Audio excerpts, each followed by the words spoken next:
Well, November is National Lung Cancer Awareness Month, and today we're joined by Dr. Kevin Campbell. And good morning, Doc. Good morning to you. Lung cancer, of course, is the leading cancer killer in both men and women, so let's talk about the risk factors first. You know, the number one risk factor for lung cancer is smoking. So if you're a smoker, stop now, because cigarette smoking can really raise your risk substantially. Also, chemical exposures like asbestos and other pollutants, and then things like radon, radioactive stuff from the soil that can seep up through the soil under your house and actually can be associated with a high risk for lung cancer. So how is lung cancer diagnosed? Is it through a biopsy? Can you tell something through, like, your blood work? How do you know? You know, it's actually pretty complex. One of the things that is tough about lung cancer is it doesn't often have symptoms until way down late into the disease. If you're going to have symptoms, you may have cough, you may have coughing up blood, you may have chest pain or shortness of breath, but a lot of times you don't. So one way that you can diagnose it is through a CT scan. You could also have a bronchoscopy where a lighted tube goes down into the lung and we take a biopsy,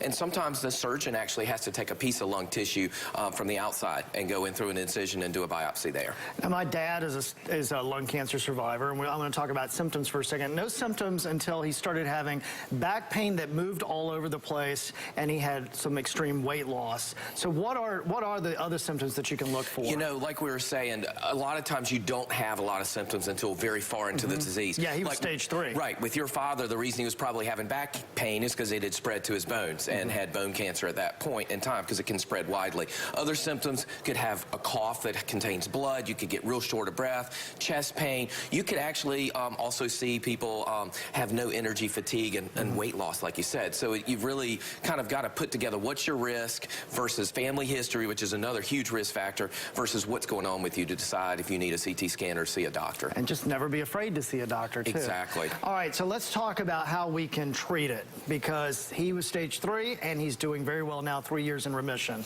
You know, lung cancer is the #1 cancer killer in the United States today. We do have treatments. You know, we can treat you with chemotherapy, we can treat you with surgery, with radiation, and a lot of times it's individualized based on what type of lung cancer you have, and your oncologist or your cancer doctor can help you, you know, decide what treatment's best for you. There's also a lot of experimental therapies for folks that are very far advanced, and that's really important to look into if you have lung cancer. Immunotherapy being one of those newer Exactly. things. A lot of new things going on. And we're lucky here in the Triangle. We have UNC and Duke that are doing great research in both of those areas. Absolutely. Doc, thanks so much. A very serious subject. If you'd like